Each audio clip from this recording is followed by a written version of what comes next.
Guys, Amazon just released their H1B visa numbers for 2025. They're talking about the amount of H1B visa employees, applications, and how much they're getting paid. So today, I think it's important that we talk about this because artificial intelligence is changing everything, not just from the way that we work, but in the jobs that are actually available in the market.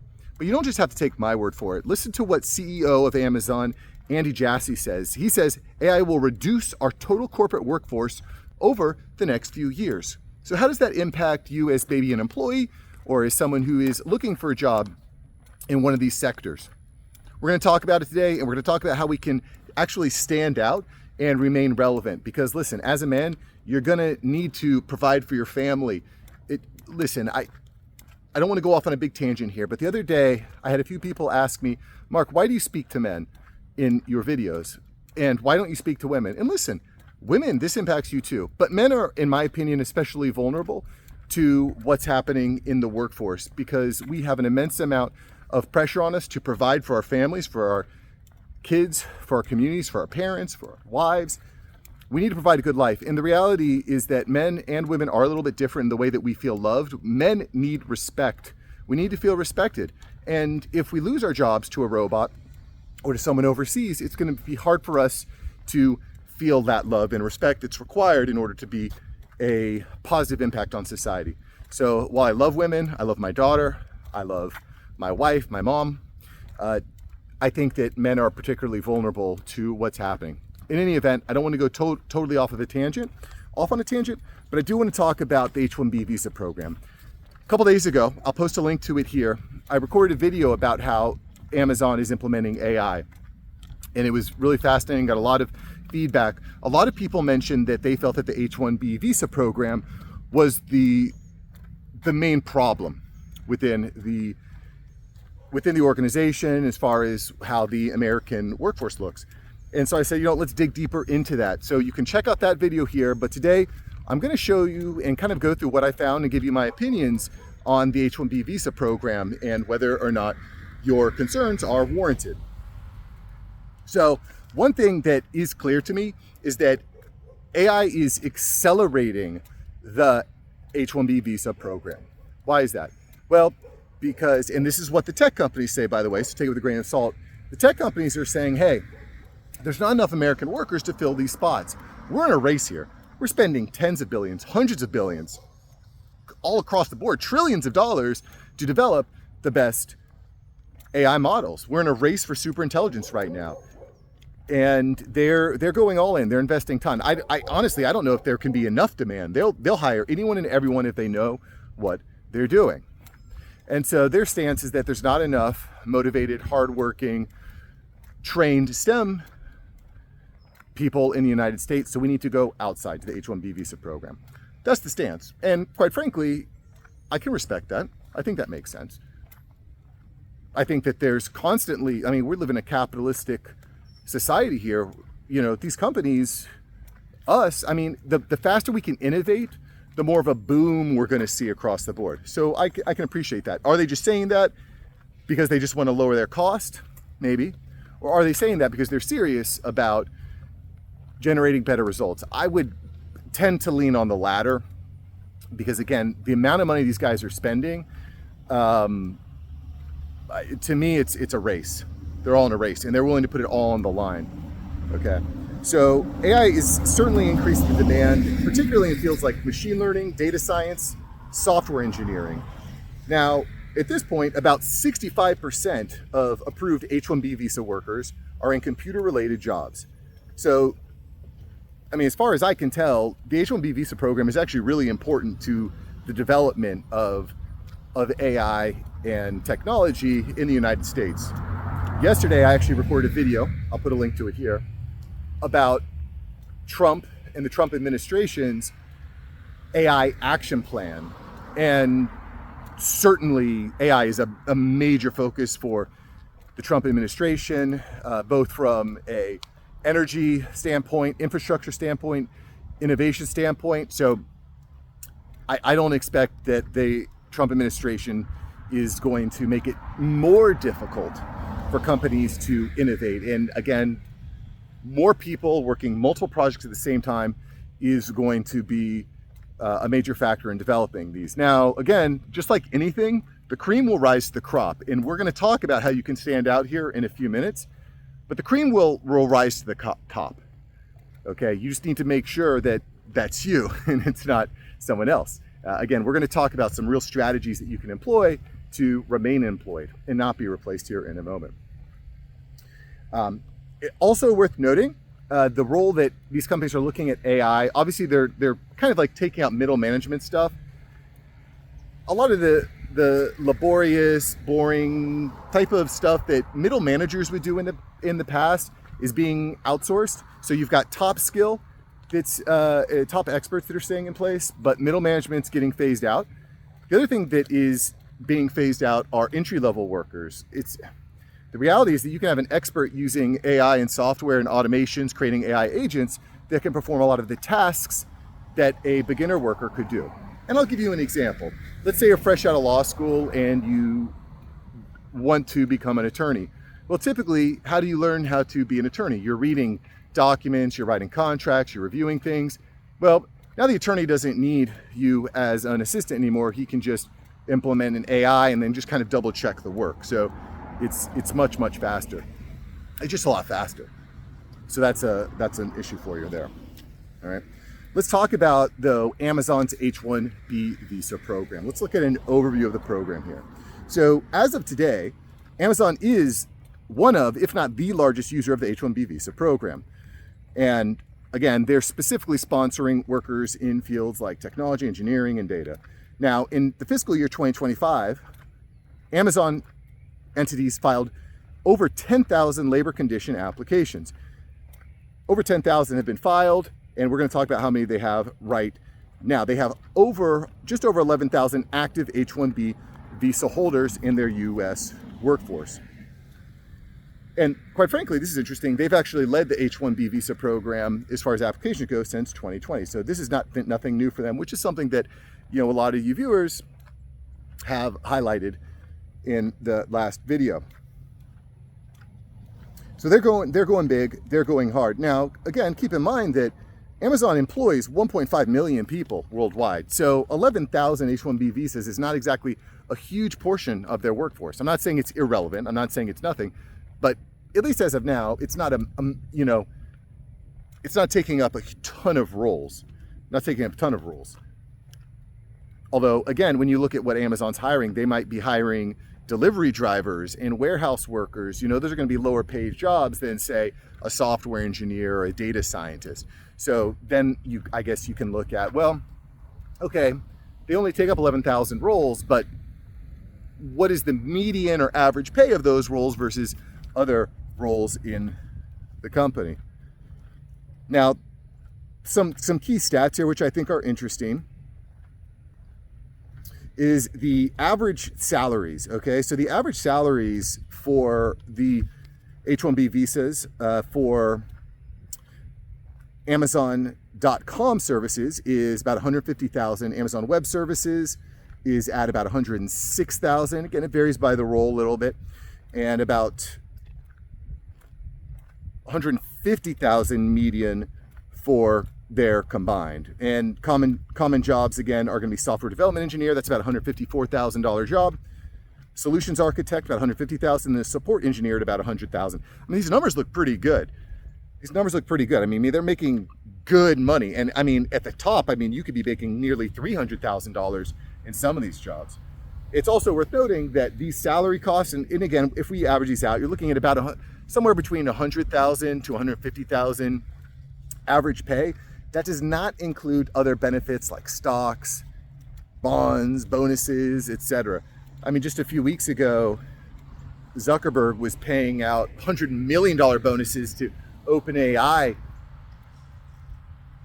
top talent, saying, hey, it's just crazy, the signing bonus. I'll put a link. I covered this video that in length here, but it's just crazy the numbers that are being thrown out by these big tech companies to hire these people.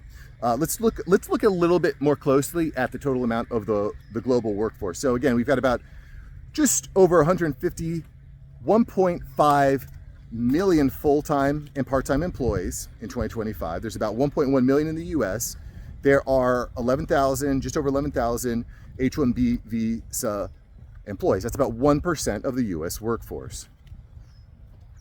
Now, there is certainly a higher concentration in corporate and tech divisions, which, interestingly enough, are going to earn about 15% more than other jobs. So again, and again, this goes back to my earlier point. They're looking for the highest skilled labor. And if they can't find it in the US workforce, the kids coming straight out of college, where are they going to go? They're going to go elsewhere.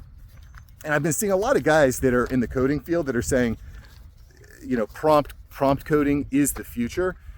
And again, this is kind of one of those points where you say like, well, entry-level jobs are going to start to dry up.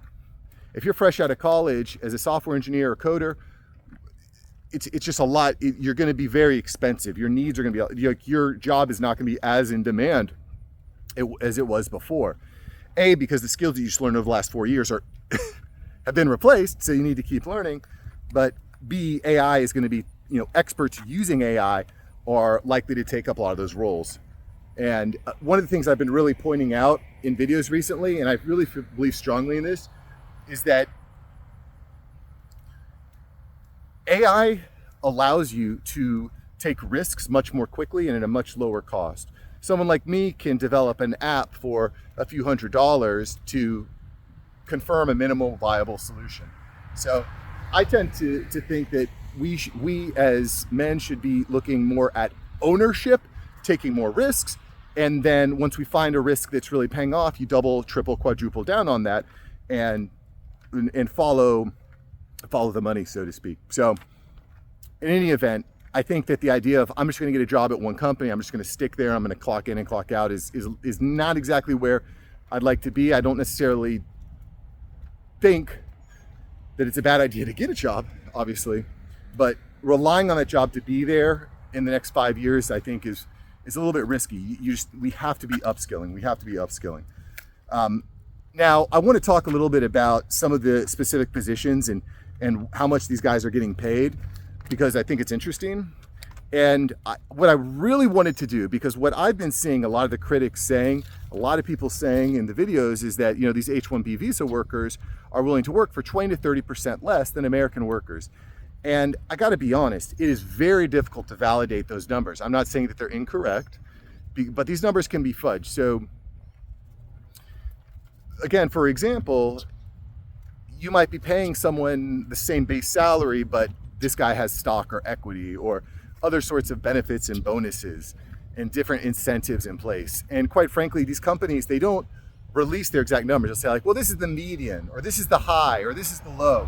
They're not going to give you a table where it says this is how much an H1B visa worker makes versus this is how much the same position in the US makes. They're not giving you that information, right? Which is a little frustrating. In any event, a software development engineer is going to be making somewhere between $85,000 a year to $260,000 a year. A data scientist between $92,000 to $230,000. Project manager, technical world, you're looking at somewhere between $136,000 to $235,000. A solutions architect, $112,000 to $225,000. A support engineer, $63,000 to $140,000. And then AI specific roles is actually got the highest upside. If you're in an AI recruit, you're making somewhere between $190,000 to $270,000 annual. Big money. The average base salary is about $150,000 across Amazon.com services. And so, again, it's just really tough to see these exact numbers here, guys.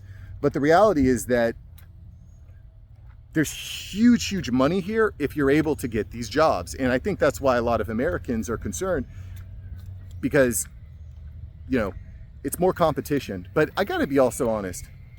More competition brings out the best in us. If you're competing against higher quality, higher caliber, harder workers, it's going to bring out the best in you. You're going to become it's going to make you better. Now, everything comes in a season as well. So I don't think that you're going to be working 100-hour, 120-hour weeks your whole life, but this might be a decent time to put in that type of work, get that type of experience, build your resume for a season, maybe a couple years, maybe 3 years. And then you're taking a big portion of that money and then we're investing it. We're investing into Bitcoin, into the stock market. We're creating ownership in different types of projects. Okay. And again, I really, that's where I want to be. I don't want to be working just, clocking in, clocking out. I want to be building ownership in the projects that I'm working on. Ownership is going to, I think, really count in the coming future. So what are their plans that they've released for onboarding additional H1B workers? They're going to look to bring on another 10,000 the coming year. They're projecting they need 1 million more STEM workers by 2033. And this is as a whole, 1 million more STEM workers. So all these big tech companies, they're hungry. They're hungry for talent. There are some potential policy changes. Again, I talked about this in the video yesterday about how the Trump administration is really pushing for AI innovation, and the big tech companies are going to push him back and say, okay, well, you need to give us more talent because we're just not getting enough guys out of MIT. And again, I think a lot of Americans that have real talent, like I'm talking about, they don't want to go work for a company. They want to build their own projects. They want to build their own teams. They want to generate their own wealth. Let me put it this way. America is the home of the brave, the land of the free. And we are risk takers by nature. We crossed the Atlantic Ocean into nothingness, and we landed here in this foreign land. We crossed, I don't know if you've ever played that, oh gosh, what's the name of that game where you have to travel across the country, and explore. Gosh, I can't remember the name of this game, but you have died of diphtheria or whatever, or you have drowned, or if you know the name of the game I'm talking about. But there was a game growing up where you would have to cross the country to move to California, and you would just die. So anyway, the point I'm trying to make is that Americans are adventurers. We like to take risks. We like to build things. And I think that if you're a highly skilled AI software engineer, you're probably not looking for a job at Amazon or Meta. You're probably trying to build your own software so that you can hit a major payday and sell it for $100 million. You may disagree, but that's kind of the way that I would see the American. That's the mindset that I have, quite frankly. Trends are indicating that there is going to be an increase in need. I mean, this is no kind of surprise, but listen, the big tech guys, they want more and more of these employees. They're going to be bringing them in. If you are in any of these fields, you need to understand that there is going to be much higher competition. So what does that mean? How do we compete? We absolutely 110% must be upskilling in these high demand areas like AI, like cybersecurity, like advanced engineering. Cybersecurity, huge, by the way, absolutely huge. I know some guys that are just destroying in that field. I mean, if you want to have a good job for the next 10 years, I mean, cybersecurity ain't going anywhere. In any event, upskill, upskill, upskill. And the other day, sometimes I get comments from people, and maybe I'll get a comment like this in this video, and people say like, oh, this is all alarmism. AI doesn't change anything. This is not a problem. Guys, you can live your life that way, but in 5 years, when you're like, oh gosh, a robot can do my job, I wish I would have started upskilling then. I mean, to me, you know what it is? I think it's an excuse. It's an excuse to be lazy. You're giving yourself permission not to learn and adapt and innovate. Because I can tell you personally, AI is a huge game changer, guys. It's huge. It's made me and my businesses more efficient. It's made my team more efficient. AI agents and automation are insane. I mean, sleep at your own peril, but now it's time to upskill. You definitely want to leverage domestic programs, certifications, apprenticeships. The Trump admin is planning on releasing more of those, but I think that there's going to be a lot of apprenticeships. And this is important. You don't need to get a $200,000 degree from MIT. You can actually learn a lot of these skills just by getting into an internship, testing at home, living with your parents for a couple years while you work remotely. There's going to be a lot of opportunity, because there's just, it's like, and you see this on my channel, guys. I'm covering the biggest stuff. Every month something happens. First it's Grok, then it's ChatGPT, then it's AI agents, then it's multimodal capability, then it's, there's just so much change happening all the time. And if you're top of the market on one of these changes, you're going to be able to find work very, very quickly. Another thing you do on a governmental level is you could push for higher wage requirements on H1B visa workers. I don't particularly like the government getting involved in having a lot of regulation. And honestly, I don't think that's going to happen based on what I'm seeing from the government's AI action plan, but that's something you could do. And this is something that I think that you could definitely leverage, which is stability. You're a US citizen, you've been living in the US, you are stable. They don't have to look to replace you after 3 years or maybe 6 years. So you can be here, you can stay here, you can continue to work and operate. And then also you're gonna understand the culture better. And I've worked with people all overseas, Philippines, India, Bangladesh. I've worked with people in Pakistan, Serbia. There's people all over the world, and they're great. However, they do sometimes miss certain things in the culture, okay? They miss certain cultural things that happen. So they may not necessarily speak English or understand the US consumer behavior. They may not understand that kind of like adventurous spirit that Americans have. And so that's an opportunity for you to kind of stand out with understanding the culture better. Maybe you understand UI better, or you understand meme culture better. There are different avenues that you can go in. And I still believe that people like to do business with people they like. You know, it's not necessarily just about price, but it's about how do I stand out? How do I get people to like me, which I know is a weird way of looking at it. But if you've read Dale Carnegie's book, How to Win Friends and Influence People, you understand that that's an important factor. All right. So look, guys, I'm gonna go ahead and close it down, but I'm just gonna say here that yes, H1B visas are a thing. They, in my opinion, not taking up a massive part of the job force, but they're taking up an important role. They're taking up very high paying jobs. That doesn't mean that we sit back and complain about our circumstance. I don't like that attitude. I don't think that serves you. What it does mean is that it's time to upskill. It's time to leverage the skills that we have. It's a good time to take risks. It's a good time to leverage our cultural fit, our citizenship in the length of time that we can be here, stability. These are all things that we can leverage. But above all, my opinion is that we do not want to be trading time for money. We want to be solving problems. We're going to be solving problems for money. Don't just hop on Zoom calls just to charge your boss for it, or just to charge clients for it. Solve problems. That is what's going to make you invaluable. And there was a great comment the other day with a guy who said, well, it was kind of funny the way he put this. He said, Mark, AI is not that big of a deal. I implemented AI into my job and it solved a bunch of problems, and I got laid off. And then I just went around and I found another job. And I was like, you've actually just proved my point exactly. Solve interesting problems, be efficient, replace yourself, and then you're going to be able to charge double at the next place that you go, for the next client you go. Because you're going to be able to say, look what I did for company ABC.LLC over here. I can do the same thing for you, and you can charge more. Okay, and that's the way that I'm looking at things. Now, again, this all falls under the umbrella of what's happening with the US government right now. There's a huge program. They're building massive data centers. I cover it all in yesterday's video. I definitely encourage you to check it out. We're going to go through the 3 main pillars and what that means for you. If you like this video, I appreciate you being here. Thanks for subbing. I'll see you in the next one.